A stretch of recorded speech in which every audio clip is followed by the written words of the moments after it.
What's on your mind? Well, I heard what Kelly was talking about, and I've been working with Kelly for probably 6 months in various places, and I'd heard that story about her handle and everything. It's like, yeah, and voter turnout has not been higher than 60% since 1968. That includes presidential election years.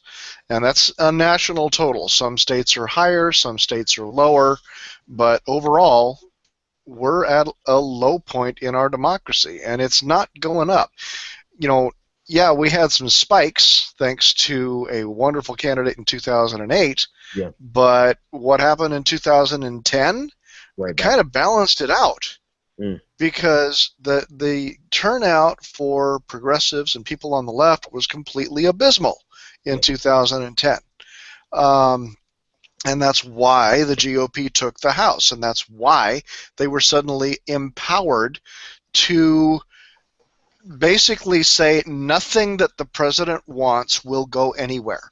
In right. fact, Senator Mitch McConnell literally said after the 2010 election, our only job is to stop him from Mhm. getting any legislation and stop him from being reelected. Yep. And you know what? They accomplished their first goal. They didn't accomplish their second goal. Right. Um, the other thing that I wanted to talk about is the reality of the political revolution. And I like to say that I've been part of the political revolution of because it's all one movement since 2003 because that's when I got involved.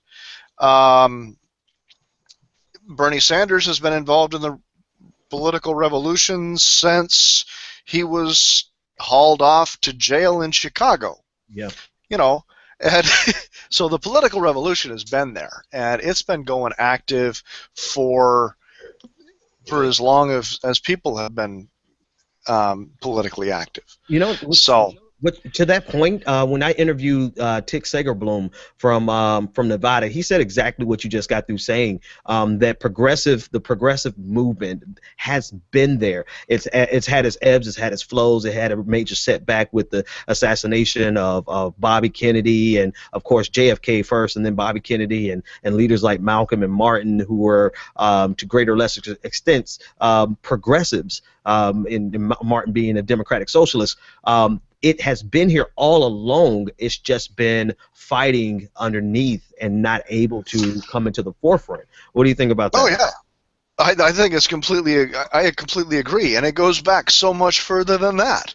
I Hmm. mean, if you read the history of the 1912 election between Teddy Roosevelt and Taft and Wilson, it's like he was in charge of the Bull Moose Party because the Republicans wouldn't give him the nomination.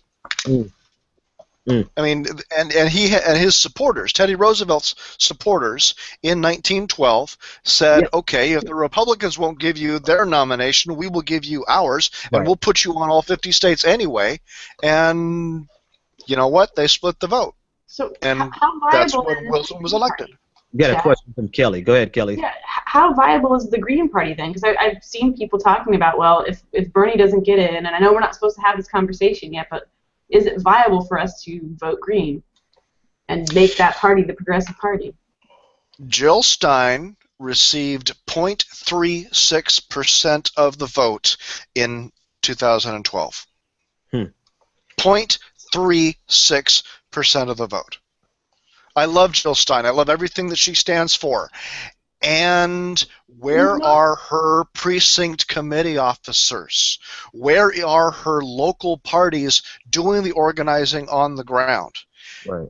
There's a reason why third parties don't work in the United States. And it's a reason that I hate. It was one of the reasons why I got involved, to see if I could figure out a way to change it. And Right. I couldn't figure out a way. What the problem is in the United States is first past the post. Yeah. Okay? If you have three candidates or more in a race, the candidate that gets the most votes wins. We actually saw that in the presidential race in 1992 when Ross Perot was running. And none of the candidates, Bill Clinton did not get a majority of votes. He got the most votes. Right.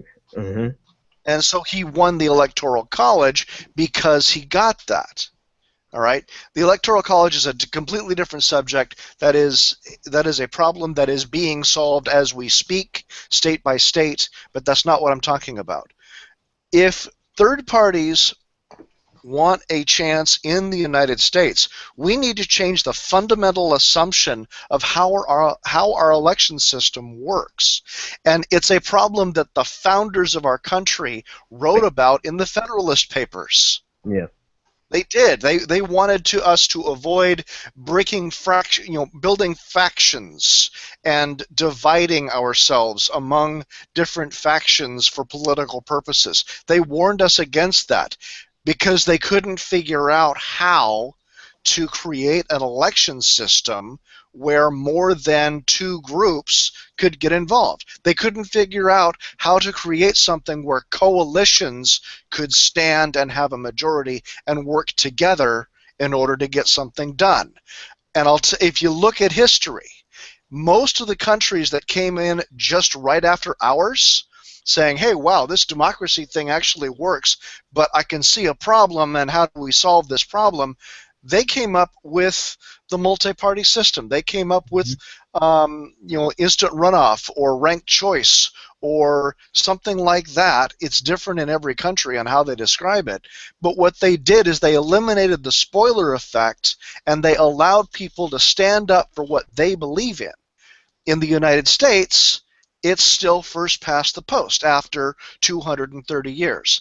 The only way that's going to be changed anywhere is at the local level, because we've got most of our elections in the United States being run and controlled at the local level, at the county level. Yep.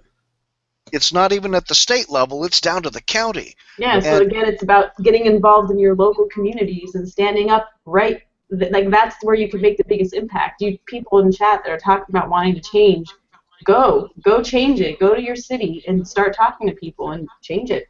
Well, to that end, Kelly, real quick, is that the problem really is, and then I'll throw it back to you, Chad.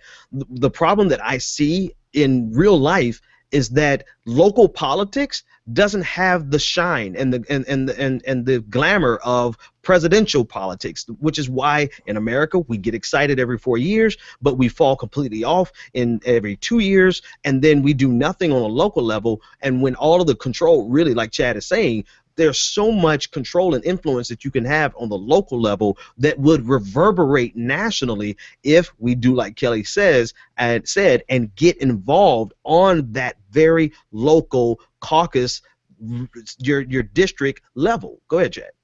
Yeah, well, that's how I got involved. I mean, my first meeting was my local Democratic Party, and it's really interesting since we've been talking about this.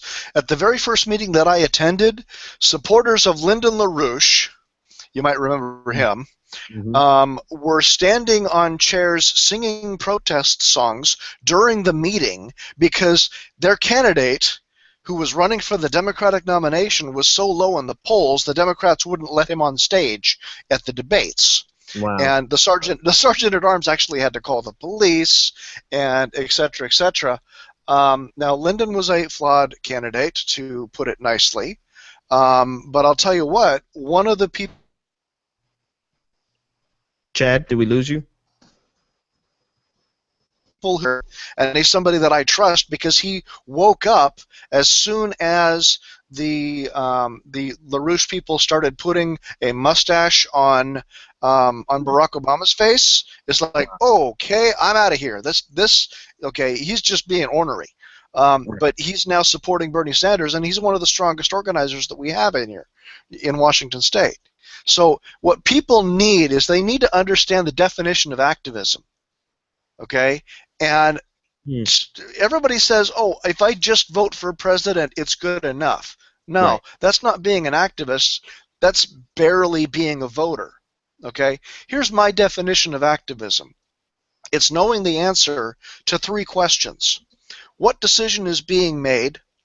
Who is making that decision? And how can I influence that decision? Okay, those three questions. If you can answer those three questions or research your answer on anything that you care about, climate change, single-payer health care, rebuilding our infrastructure, okay, from the federal and international level all the way down to local level, those are the three questions that you should ask, and Chad, those let are me the three jump in here. questions that you should answer. Let me jump in here and take this call. Who's Uh, for okay. about? Go ahead, Solomon. I'd just like to respond to the greater conversation that Chad was having while I went off for a little bit and came back in about third parties.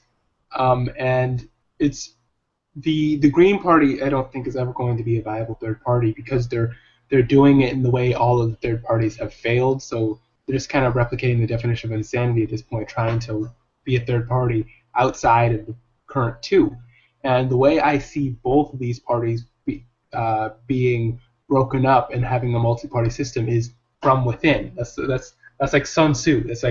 That's very basic, and the thought that it hasn't come to people until very recently is really surprising. The Republicans, it's obvious that the reason that Republicans are eventually going to lose their party is not because any one attack that Democrats did to the Republican Party. It's going to be specifically because of what happened. Yeah, exactly. It's stuff that happened internally within the party. That's why there's going to be a split on that side, and that's what's going to happen within the Democratic Party first if there's ever going to be an alternative on the left. And that's what I think the plan for the Working Party, as I've said before, I think, is doing, is making a working families party caucus within Congress and on the state level, and then moving forward to create more loyalty to that caucus within Democrats in various levels instead of loyalty to the Democratic Party. That's how you make a multi-party system, is by going within the parties themselves and finding disillusionment, not trying to create a small alternative that will never be able to blossom within the status quo that we have right now. Yeah, and listen, I think I think we have an opportunity this year because of, I hate to say this, right, and I have to start here. We need to thank, you guys you're gonna laugh at me, but we need to thank Donald Trump, and we need to thank the Tea Party, because they're bringing a model to America that shows us how we fracture a two-party system that I think everyone can agree, except for the establishment itself. The two-party system is problematic, and the Tea Party has given you the model. And as much as we think that they are Neanderthals politically, ideologically, I have to take politically off the table, because they are the exact opposite of Neanderthals politically. They did something that no one else has done in my lifetime and probably 2 lifetimes. They have gone in and they have taken control of a party, and now that party is fracturing. And I think the question that people need to ask themselves is that really a bad thing? It's only a bad thing to the establishment, but is that a bad thing in terms of democracy? I honestly don't believe it is. Let me grab, I'll let somebody respond to that, and then I want to take this call. So this is Chad again. I think Solomon's dead on. I mean, one of the first things that Bernie Sanders did when he joined the U.S. House is he created the Congressional Progressive Caucus. Yep. You know, this is a group within the Democratic Caucus in the U.S. House of Representatives that would work to push progressive legislation, and it is one of the largest caucuses in there, period. And on the other side, the Tea Party that came up in 2010, they came in and they became a caucus within the U.S. House because they got a whole bunch of freshman legislators elected, a lot of whom, some of whom are in jail now, but, and I'm not kidding. Yeah, big mess. But yeah, I mean, there are so much diversity of opinion on how politics should work and what legislation should be pushed. We need a diverse set of voices from all over to make sure we don't miss anything. I was just Um, down to me, and I want to grab this caller because they're calling internationally. But just imagine the impact that the Green Party would have if it worked from within the Democratic Party to actually change the Democratic Party. They would completely think of all the opportunities on the local level that they have to just go in and be the Democratic Party there because nobody's even active there. So I kind of like what Solomon's saying. Instead of trying to do the top-down solution, it has to be a bottom-up solution. Let me get this caller who's calling internationally. Thank you so much for your patience.